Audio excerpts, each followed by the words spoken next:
Talking about the second organelle which is present in all the living cells, that is very much important for the cell functioning also.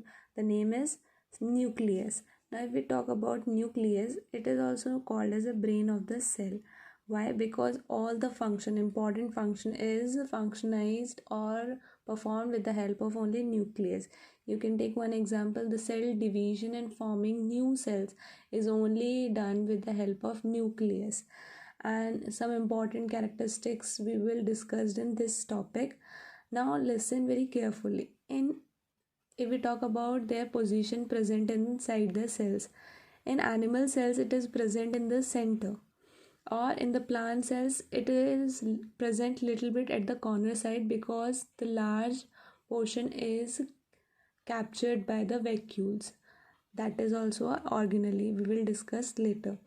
But now listen very carefully. Nucleus is present in plant cells at the corner, or you can say at the side of the cell. Now if we talk about how it looks, it is covered with a double layer membrane, and that membrane will be called as a nuclear membrane. Okay, if we talk about plasma membrane is a single membrane, but it is having composition of lipids, carbon molecules, etc. things. Okay, now if we talk about in nucleus, the nuclear membrane is having two layers inside the cell. Now if we talk about these two layers are having small pores, okay, for the exchange of material. Nucleus contain pores. This nuclear membrane is containing pores. Now these pores will be called as a nuclear pore. Now we will discuss all the characteristics or structure or function of nucleus with the help of diagram. Okay, this is the diagram of nucleus. Generally I am explaining only nucleus. In animal cells, all the other organelles I have not preferred in this diagram, so just focus on nucleus. Okay, now if we talk about the outer layer is called as a plasma membrane. Okay, and the this space is covered with a liquid called cytoplasm. Now if we talk about, this is animal cell, that's why the nucleus is present in the center portion. This is nucleus. Okay, now if we talk about these two membranes are called as a nuclear membrane. Understood? Listen very carefully. Okay, first thing we discussed, at the center portion nucleus is present, and this nucleus is having two membrane. This membrane will be called as a nuclear membrane. You are able to see small holes. The small holes are called as a nuclear pores, which is present on the nuclear membrane. Okay, now moving inside the nucleus, you are able to see one other circle. In your book, if you will observe this diagram on the page number 81 NCERT, okay, you will be able to identify that this small ball shaped structures is darkened or colored. Okay, this structure will be called as a nucleolus. What it will be called? Nucleolus. Okay, one is nucleus and inside it is a nucleolus. Now if we talk about other thing which is present inside the nucleolus, that is RNA. RNA stands for ribonucleic acid. Write down in your book or notebook, ribonucleic acid. Ribonucleic acid is a single strand genetic material. Okay, now if we talk about this structure, okay, this entangled thread structure, if single thread you are taking and you are just mixing it, twisting it, that structure will be called as a entangled, mixed with each other. This entangled structure will be called as a chromatin material. What it will be called?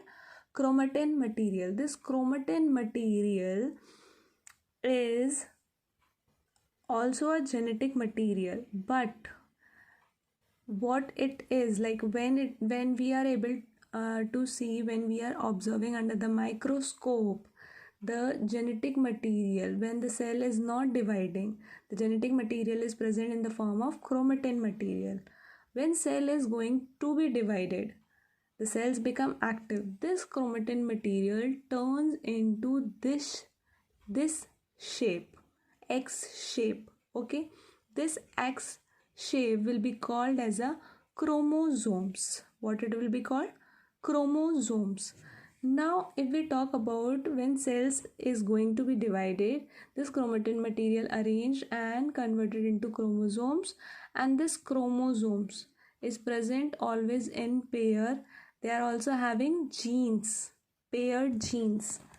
Okay, these genes, you can say they are always present in pair, and this genes is having a characteristics.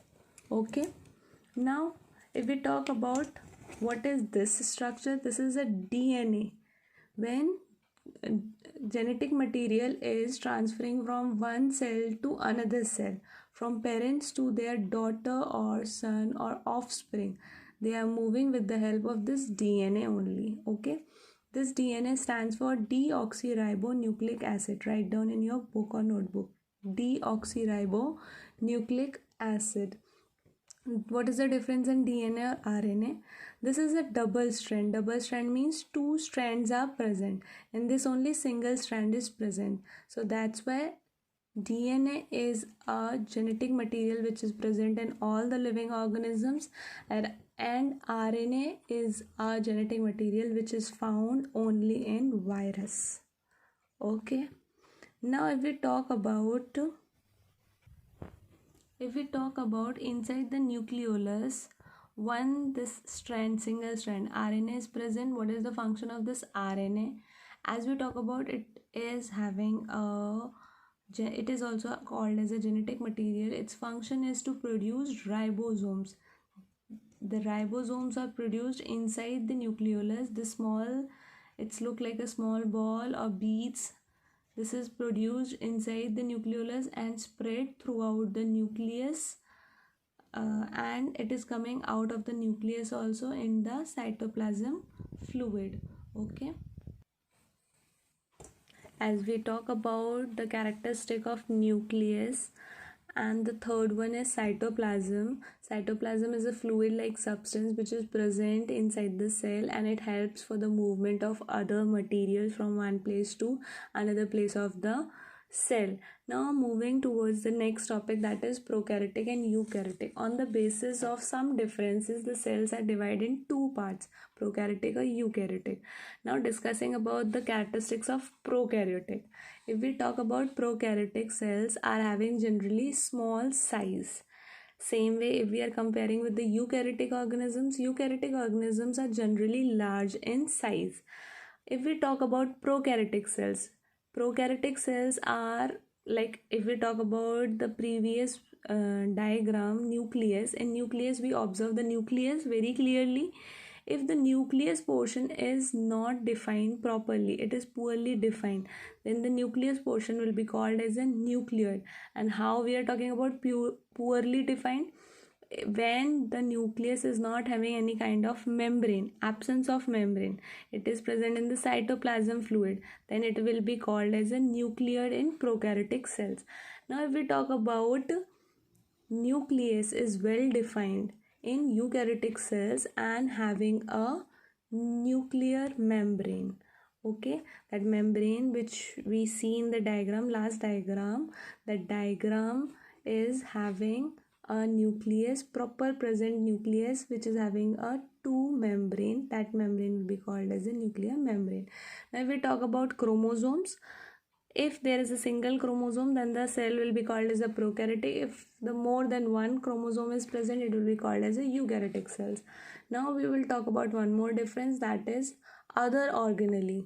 Like if we talk about mitochondria, lysosomes, or ribosomes, Golgi apparatus, plastids, if these organelles are present or having membrane on them, then it will be called as a eukaryotic cells. If the membrane bound cell organelles are absent, then the cell will be called as a prokaryotic cells. These are some differences between prokaryotic and eukaryotic cells. Hope you are able to understand this topic clearly. Okay, once go through the book.